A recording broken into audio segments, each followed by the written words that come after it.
Welcome back. I'm Bob Broadbent, and this is now the summary slide set for week 2 of the Introduction to Business and ICT. This is 22 slides. I'll try to keep it no less than half an hour.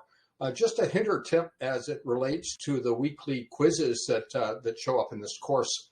You'll find that if you do the exercises in each week in the content section of eCentennial, you'll find that some of the quiz questions are remarkably similar to the questions that are asked in the exercises. And the other thing you'll find, if you go to the full slide sets, not just the summaries that I do, but the full slide sets are also posted in the content section of eCentennial. You'll find that the last several slides are review questions. And again, some of those review questions are remarkably similar to the actual quiz questions that show up in eCentennial and contribute 3% of your grade every week, or cumulatively 30%.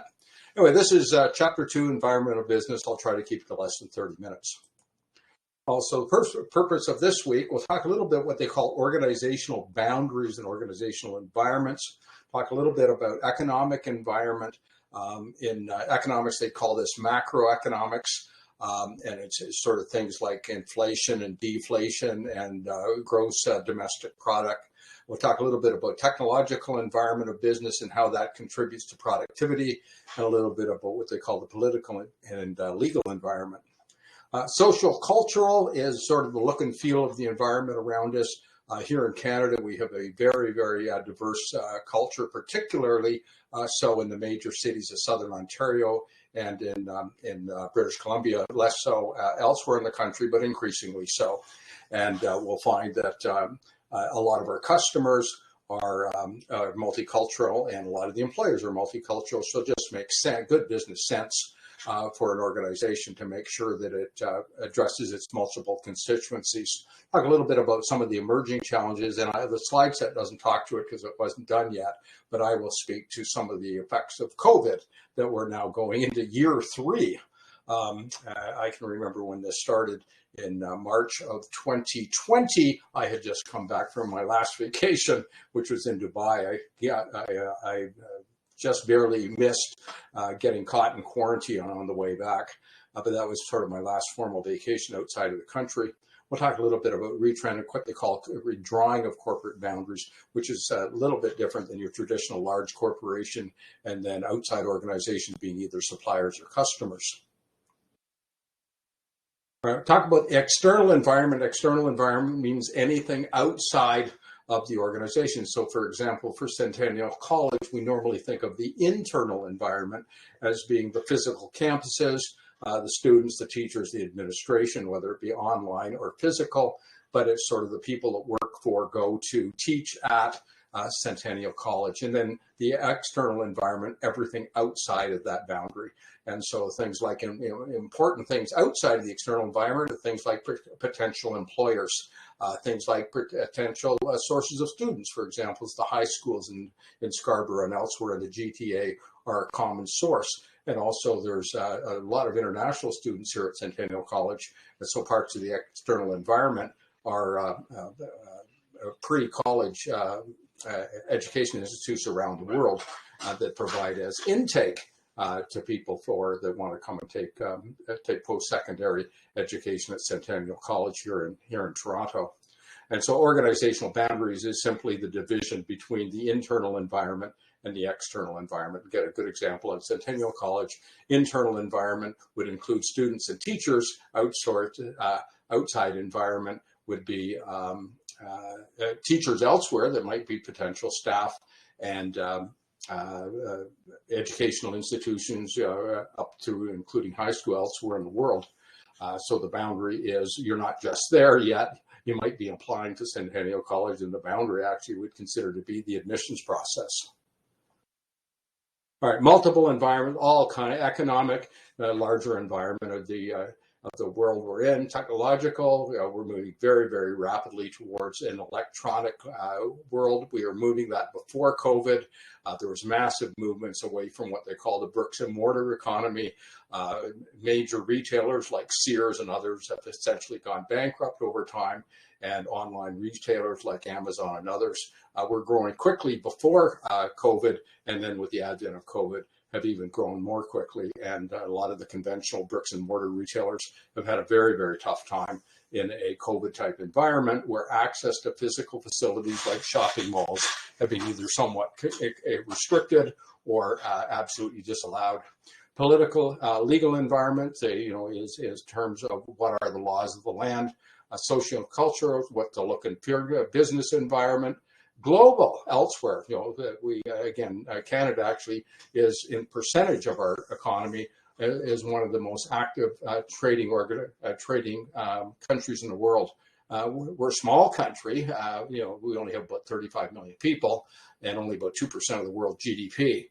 But within our 2%, about 30% of the Canadian gross domestic product is based on trade of both goods and services, exporting things around the world and importing goods and services into Canada. Talk a little bit about the emerging challenges of the future, not the least of which is a post-COVID world. Talk a little bit about the business cycle. You've probably heard of depressions and growth. We had a major burp in the economy in the second quarter of 2020 when COVID hit, and a lot of the economy was largely shut down. We tried to minimize that to some extent with massive government intervention around the world here in Canada. Talk a little bit about aggregate output. Aggregate output means the amount of goods and services created by an economy, and standard of living is when you divide the aggregate output by the number of people in the economy, you get what's called standard of living. So sometimes countries that have very large or can have relatively large aggregate outlets, the standard of living is not that high, particularly in less developed countries that have large populations. Collectively, they may produce quite a bit of goods and services, but they're dividing it among so many people that each person's share is not that great. I'll contrast that to some of relatively small countries that have high standards of living. A good example of that is, say, Norway, a Scandinavian country that's rich both in intellectual resources. They have a well-trained, well-educated population, and they also have some fairly good natural resources, not the least of which is oil out of the North Sea. Relatively small population, and so the aggregate output of Norway, although not huge, is only divided by a relatively small number of people, so the amount per person is relatively high. That's what productivity is. So it's the GDP divided by the number of people. Balance of trade is the difference between our exports and our imports. Right now, Canada is a net exporter, but that's only because the price of oil right now is relatively high. A couple of years ago, when the price of oil was relatively low, Canada was a net importer. So traditionally, Canada exports things like agricultural products and energy, and we produce manufactured goods as well, but we also import a great deal of manufactured goods from countries around the world, and we also import a fair number of services of intellectual goods like software and movies, often from the United States. National debt is the accumulated deficits that the governments have taken on behalf of the country. Right. Business cycle, we talk about depression. We sort of had a recession is defined as 2 consecutive quarters of economic contraction, and so the last major one would have been in the spring summer of 2020 as COVID was taking place, and then we tended to recover over the last little period of time. The stock market often moves in the same direction as the economic cycle. Sometimes it leads a little bit. Stock market had a major drop in the second quarter of 2020 as COVID hit, and a major recovery basically from the summer of 2020 right through to the end of 2021, where we had some all-time peaks in the stock market. We don't know. We maybe now that we are hitting with Omicron and wave 4 of COVID, there may be a bit of a contraction of the economy over the next few months. Only time will tell. So we talk about the aggregate output is that all of the goods and services produced and standard of living is what they can buy. So again, relatively higher standard of living countries tend to be most of Western Europe, tend to be Canada, United States within North America, and tend to be the more developed economies in Asia, particularly countries like Japan or Singapore and Hong Kong, where they have relatively high aggregate output and not all that many people creating it. Well, productivity is aggregate output, essentially divided by the number of workers.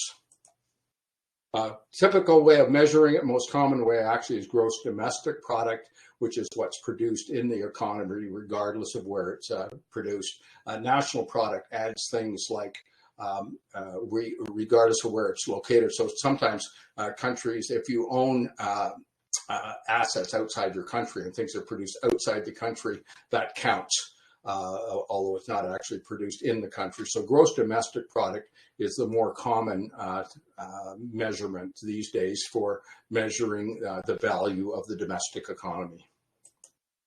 Right, balance of trade, simply exports minus imports. And I said right now Canada is enjoying a surplus because the total value of our goods and services exported is greater than that which were imported. That can go both ways, and if oil prices drop, that could switch on a month-by-month basis.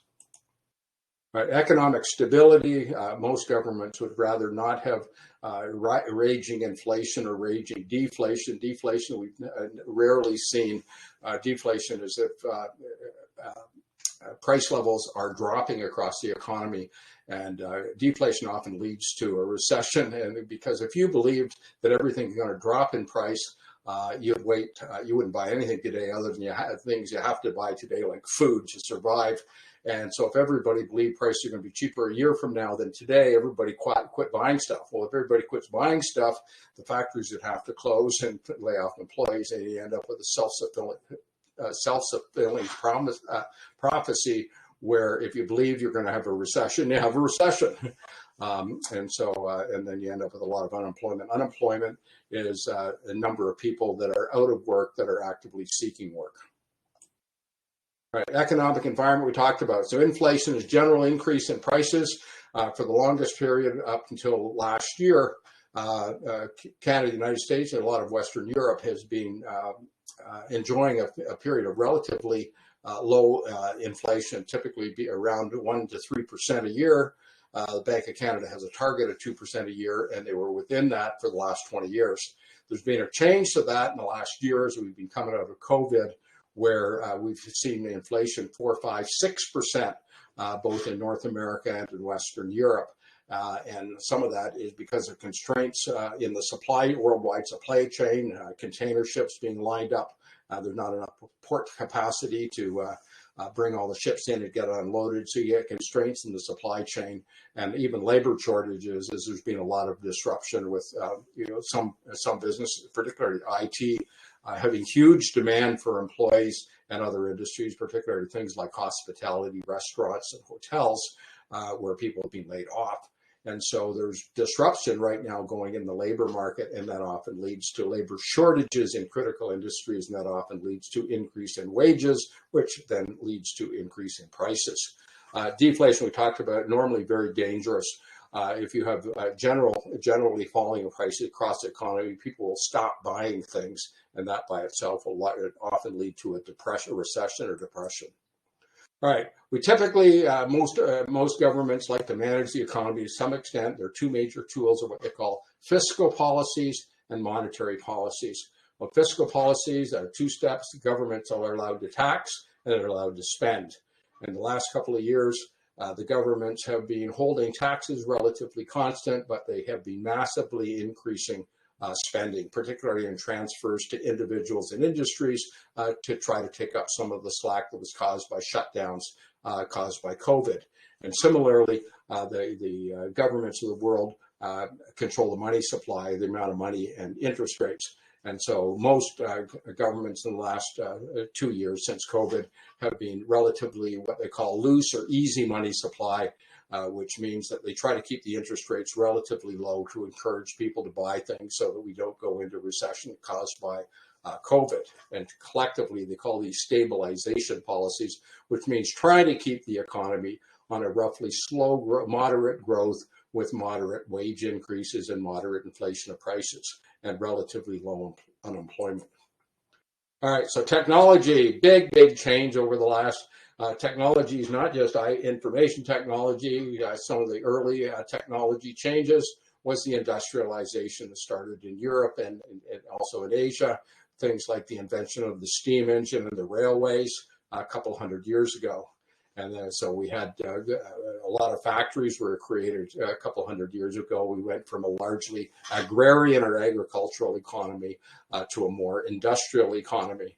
And then other things have happened in the last 100 years, so things like early telecommunications, like radio, like telephone. And then we've had the explosion of computer technology starting, around about 1950, 1960, and then the internet early on in the late 1970s, but exploding around about 1995 up to the current day. Right, technical, logical environment, again, not just IT, it's also things like agriculture. One of the classic examples in agriculture in North America 150 years ago, 1 out of 2 employees work in primary agriculture or working on farms. So it took 1 out of every 2 employees to feed the rest of the population. Right now, less than 1 in 50 workers in North America works in primary agriculture, which means that 1 in 50 people working in agriculture can produce more than enough food to feed the other 49. Because in Canada, both Canada and the United States are what they call net exporters of agricultural products, meaning that we produce in Canada and in the United States more food than it takes to feed our entire population. So there's food left over that we can export around the world. Social cultural is sort of the look and feel of the population, attitudes and values, languages, preferences.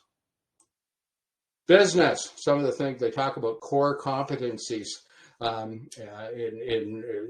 recently as 40, 50 years ago, a lot of organizations thought they could do everything well, and they tried to do everything well with their own employees. That didn't work out so well. And so many organizations today focus on what they call their core competencies, and they outsource most other things. Centennial College, as an example, thinks their core competency or core business is teaching and learning, and so we do most of that ourselves. Things like cutting the grass or plowing the parking lots, not a core competency. We outsource that to firms that know, and things like security. We outsource to security firms to provide services around the clock, because that's not our core competency. Now, we teach police foundations, but it's not our primary. Our primary thing is teaching and learning generally, not providing security guards. And so we outsource security guards to a firm that's what they do. Business so outsourcing, we talked about that, suppliers and distributors. Growing role of social media. We've heard of firms like Facebook now changing its name, Google and others, where so much of what we do, so much of our entertainment is online. So much of our friendships are done online. Even before COVID hit and made it sort of necessary, a lot of people chose to have a lot of their social interactions in an online environment rather than face-to-face or through older modes of technology such as the telephone. Some of the redrawing corporate boundaries, there's a thing called acquisitions and mergers.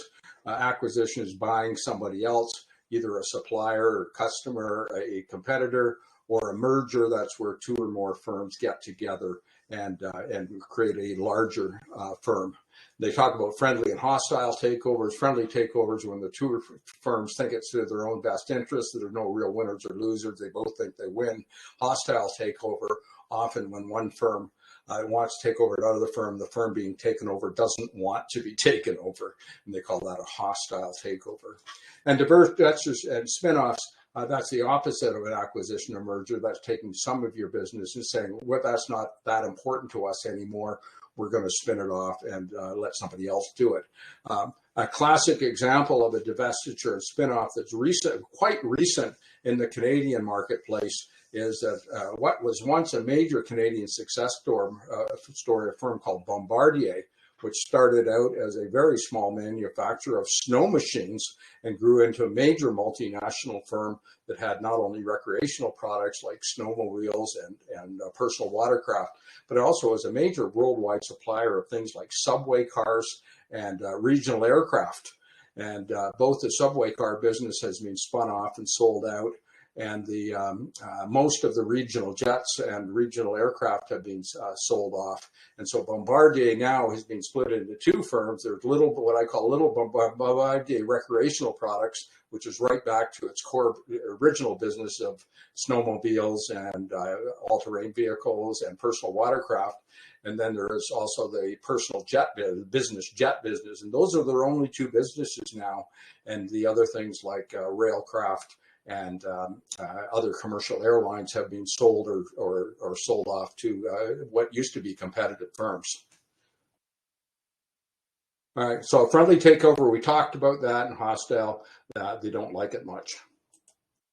Employee-owned corporations, less common, but there's often organizations that are owned by their employees, primarily owned by their employees. It's often a last-ditch effort where an organization may be in risk of going bankrupt. And so sometimes the employees, in order to save their own jobs, actually buy shares in the company and attempt to turn it around. Strategic alliance or joint ventures, two or more temporarily joined forces. I used to work for Xerox Corporation, and we had a temporary strategic alliance, sometimes with firms that could be our competitors in other situations. They could be our suppliers, they could be our customers. And so we quite often would put together a particular opportunity. If we weren't necessarily the strongest in all of the things we needed to do, we'd create a partnership or strategic alliance with another firm where together we could make a bid for.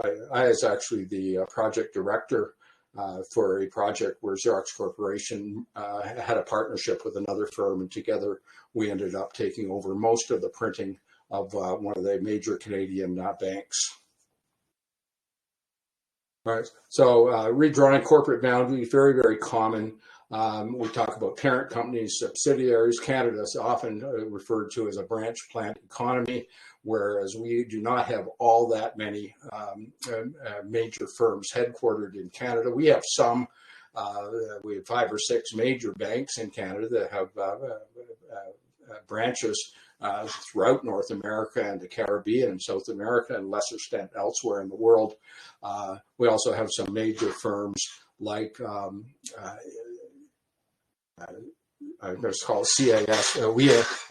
We actually have one of the best flight simulator firms in the world, and that technology is exported all over the world. But most of our major industries, like auto industry, there are no major auto suppliers that are headquartered in Canada.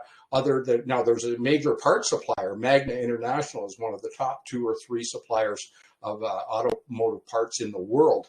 And that is a very major Canadian success story. But in terms of auto manufacturing, there's all of the plants are owned or headquartered either in the United States, Europe, or the East. We have manufacturing facilities, assembly facilities for General Motors, Ford, and Chrysler here in Ontario. We also have assembly facilities for Honda and Toyota here in Ontario. Those 2 firms are headquartered in Japan. The previous 3 were headquartered in the United States. BMW has substantial assembly facilities, I don't believe in Canada, but in the United States, and largely because the cost of labor in the Southeast United States is cheaper than it is in Germany. So BMW has chosen to build some of their products for the North American market in the Southeast United States, because it's less expensive to build them in the Southeast United States than it is to build them in Germany and ship them to the United States. And so the parent would be big BMW out of Germany. The subsidiary would be BMW US. Similarly, the Honda plant in Ontario, the parent company is Honda from Japan, and the subsidiary would be Honda Canada. And that's it for today. 24 minutes. I try to keep it to less than 30. I was successful at that, so 22 minutes for week 2.